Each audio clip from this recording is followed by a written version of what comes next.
All right, Tony here with iDesign Memories.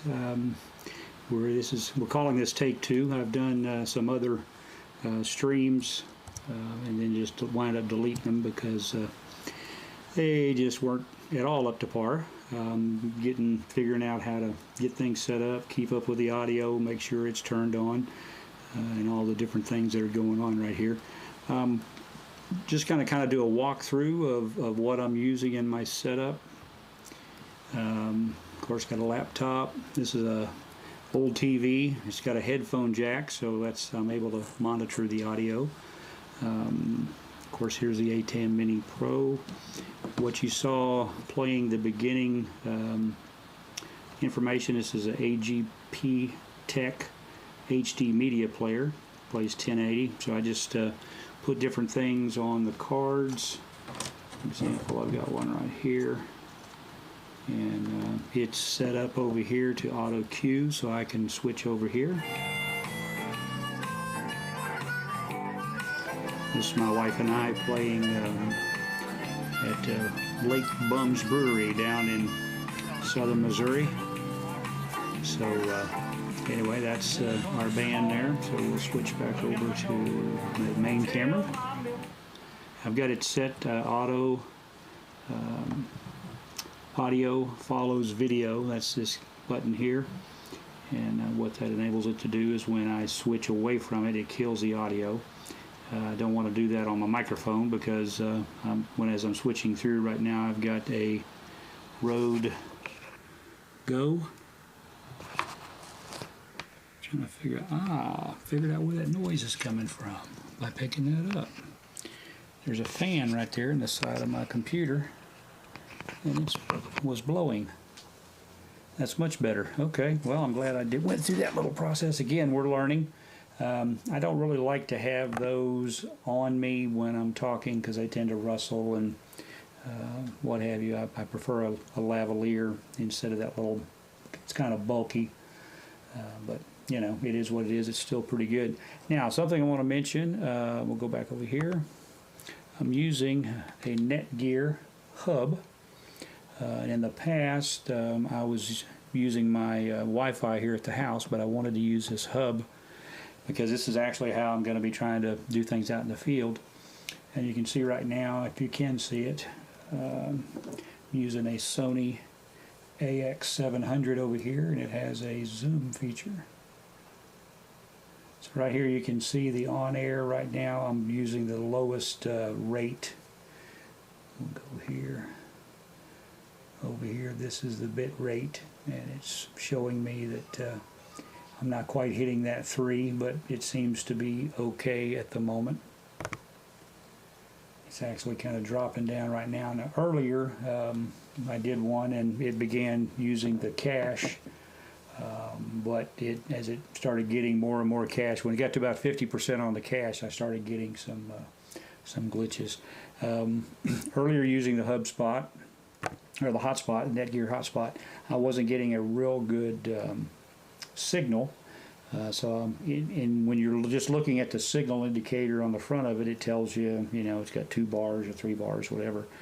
But I ran a speed test and it was really slow. I do have a little, let's go back here, a little antenna that I hooked to it, and when I ran the speed test again, it almost tripled the speed. So even though the little bars weren't telling me anything, I'm consistently staying up now around 3 or a little higher. So that's totally doable. Go ahead and back this up again a little bit. Now, one of the things, again, I'm using the TV to be able to monitor the audio. Probably the biggest complaint that I've seen anybody share about using the ATEM Mini or the ATEM Mini Pro is there's no headphone jack. Boy, I don't understand that thought process because everybody's having to do all kinds of workarounds to monitor the audio. Again, now you can get a monitor that has a headphone out. I'm going to be doing extremely mobile. Most of what I do is sports, and special events, and I'll be showing some things on how I gear up for that in the future.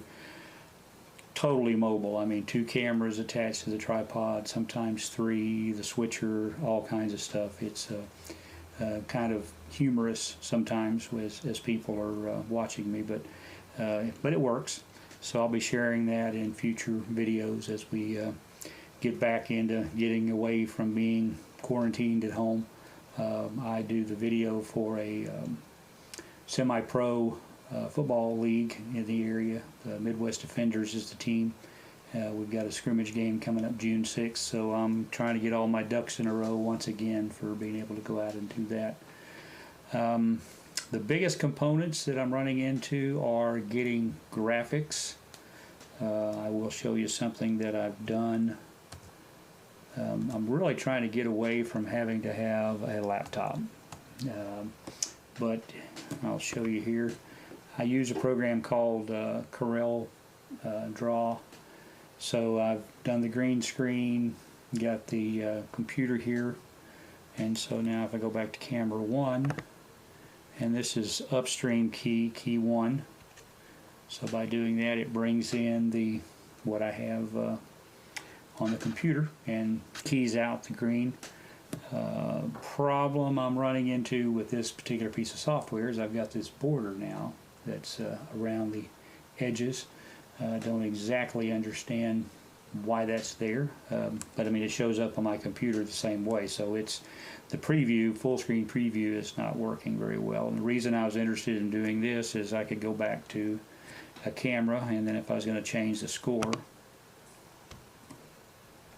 I could come in here. But again, I'm tethered to a laptop.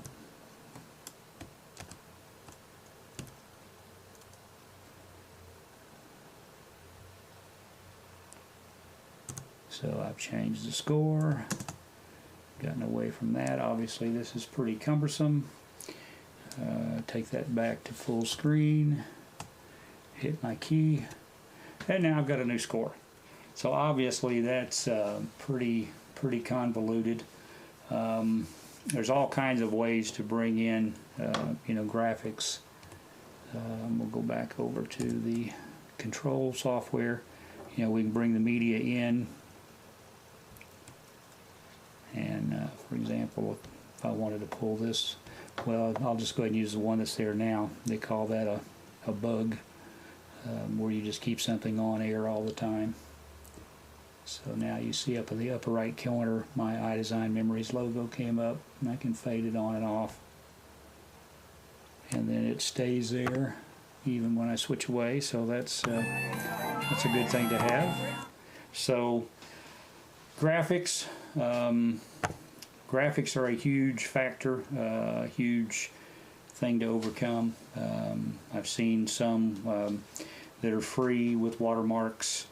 A gentleman, I can't recall his name, but his channel is Here to Record. He's got some graphics that he's enabling you to do. There's some companies that have graphics in the cloud.